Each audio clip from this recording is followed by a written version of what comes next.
Welcome, it's me, Percita, and this is Percita's Paradox. So here we are back. It is Tuesday. I am feeling fantastic.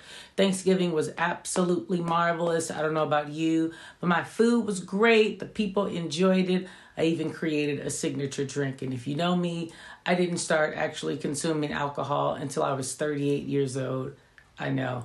Up until that point, I just felt like I didn't need to. But child, it's something about going through life that you just start to realize you may need a little assistance. Now, for all my people out there who still don't drink, shouts out to you. But just starting it off with I'm so hyped at how well everything was, even in the time of turmoil and people really feeling like, why bother, right?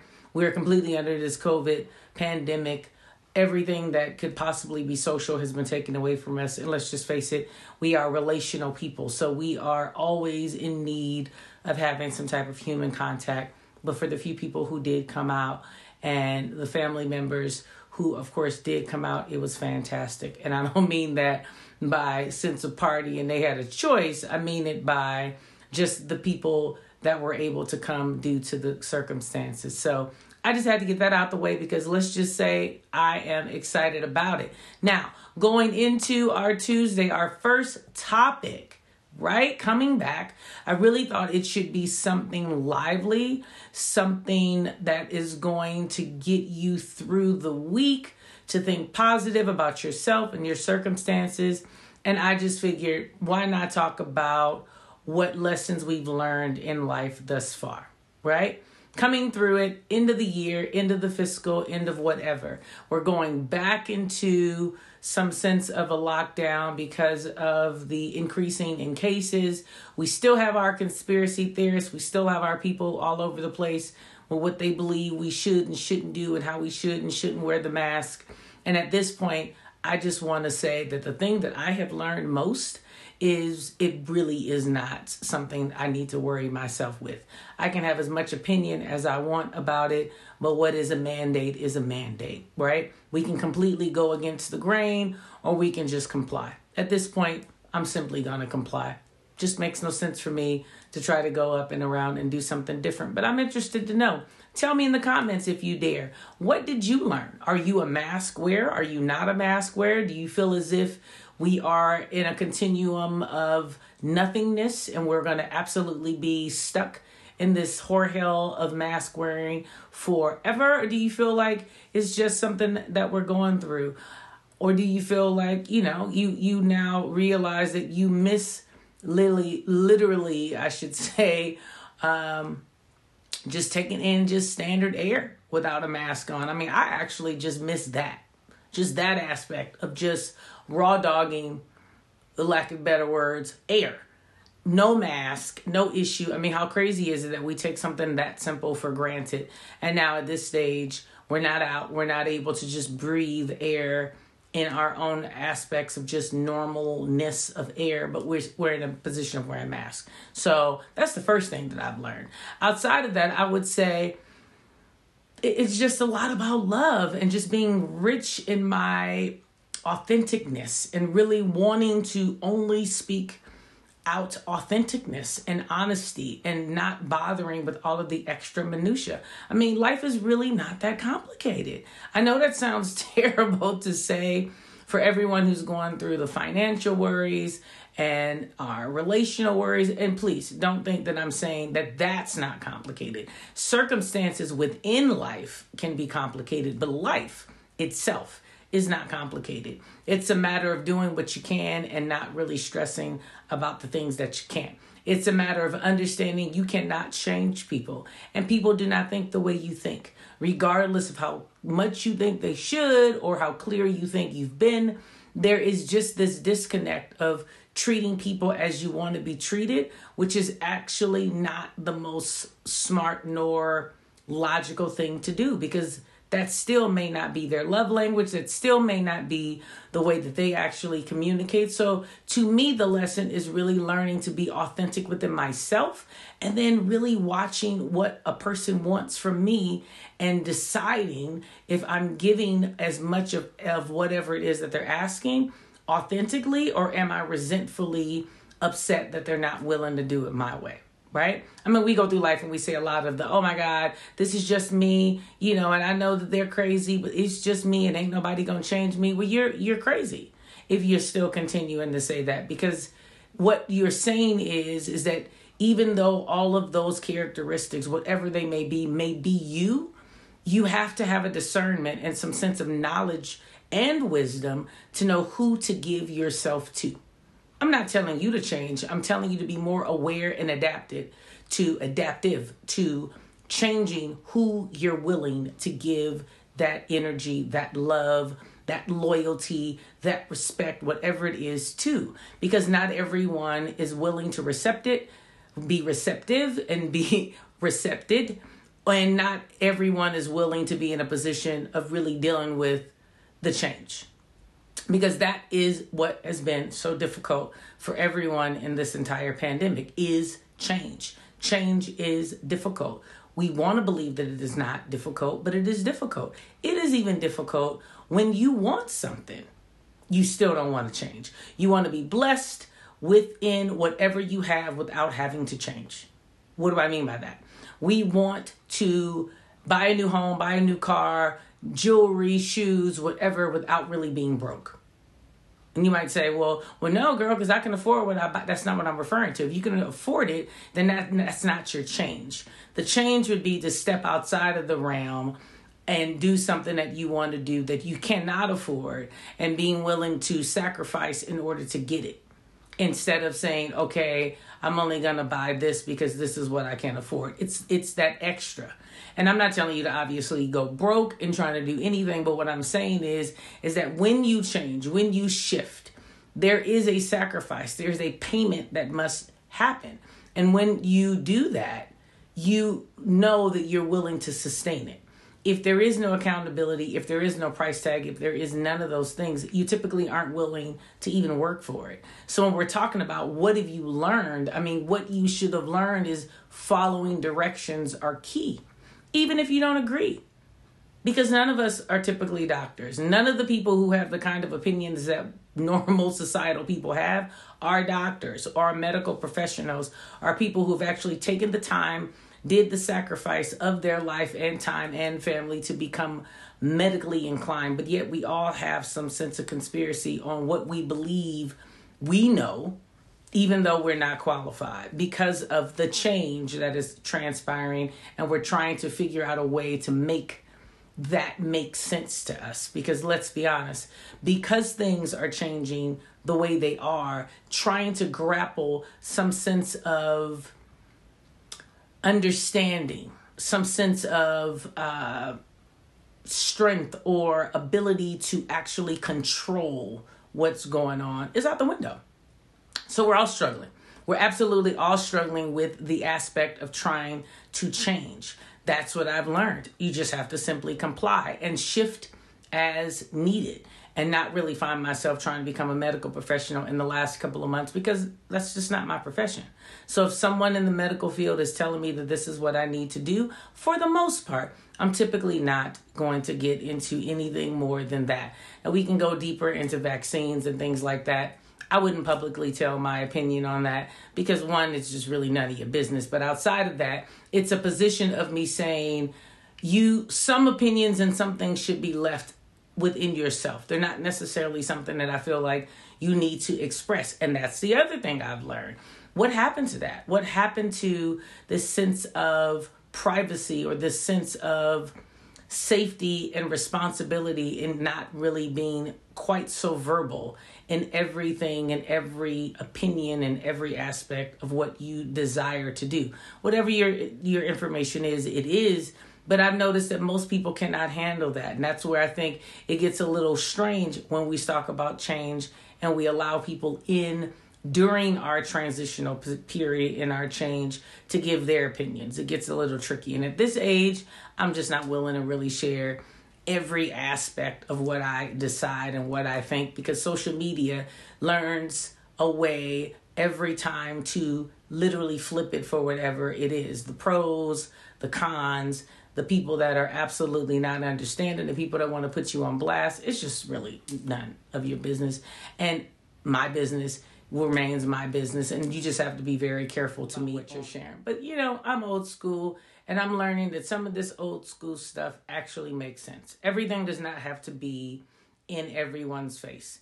And that's the change that, yet again, can just kind of get you caught up into something that you don't need to do.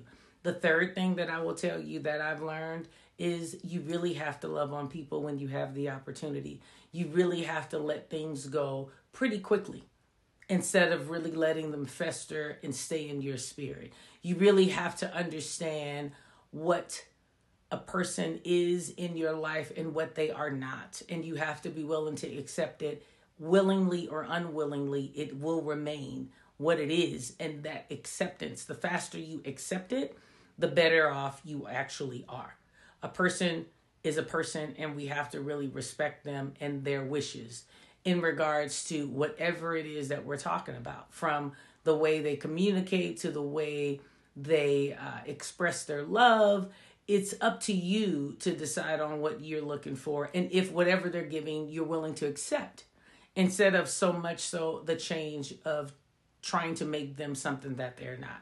So that is huge for me, because I'm notorious to try to get people to see things my way.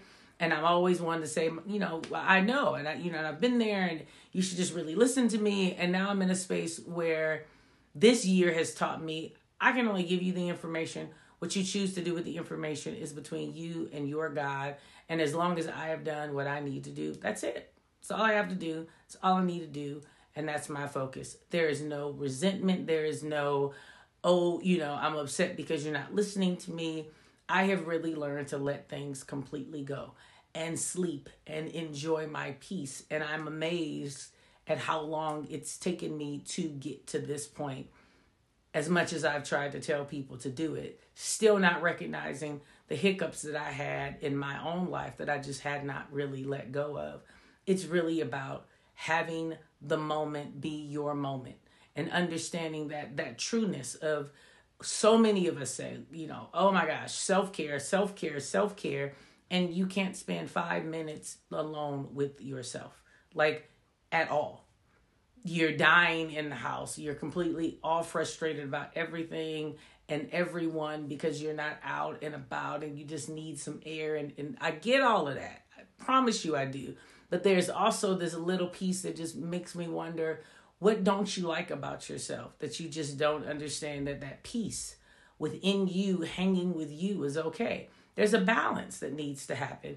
And I've learned that is something that not everyone possesses. And regardless of if it makes sense to me or not everyone understands that everything you do does not have to be photographed or documented, or the era of receipts, as I've been told it's called, where you need to just post up every single thing that you do to prove that you did it. Understand that the entire social media platform, I've always said, is based on a narcissistic mindset. We all have a narcissistic mindset to some degree. Some of us use it more extensively than others. Some of us remain in it and don't have a sense of balance. But there is a narcissistic person in all of us. That is why we post pictures. That is why we want the likes. That is why I'm doing this YouTube video. So the faster you embrace even that, makes so much more sense in really understanding not only who I am, but who I am speaking to and who I want to speak to. So I don't know. It's just been such a eventful year for me in regards to just not really having all of the craziness. And I don't know if it's because so much stuff changed at once, and some of this was kind of forced upon me without me really wanting it or even desiring it. It was just something that was needed that I either didn't want to address, or I just didn't know I needed to address, or if it's just coming with age. The older I get, the more I'd like to tell people, you just start to really get into this I don't give a hell position. You don't really know where it comes from. I do understand now why the older we get, you just get into this place where people say stuff like, that's just her. And it's usually people out of their 45, 50-ish range and further. You just get to a place where you just allow them to say whatever they're going to say because they're going to say it anyway. I'm kind of feeling like I'm falling into that. But in the exact same breath, my career has taken a different path. My spouse's career has taken a different path. My children are getting ready for grad school and things like that. So it's just overwhelming for me to still be in a place of, I don't know what it would be. I think it would just be kind of like this uncomfortableness of trying to please people and not really pleasing myself. And I think that's like that last piece of change for me, that what have I learned, period, for me is just, you have to really stop and embrace whatever it is that you know you're feeling that you just refuse to own because you know you need to fix it and you don't want to fix it, kind of a phase for me. I'm just ready to fix everything. I think for me, I'm just ready every morning to fix everything in myself. And when I say fix, it doesn't necessarily mean actually fixing. Some of those things is fixing my mindset to go, girl, that's just what you do. So instead of you trying to act as if you don't know why or someone provoked you to do it, it's just owning the fact that that is really what I like to do.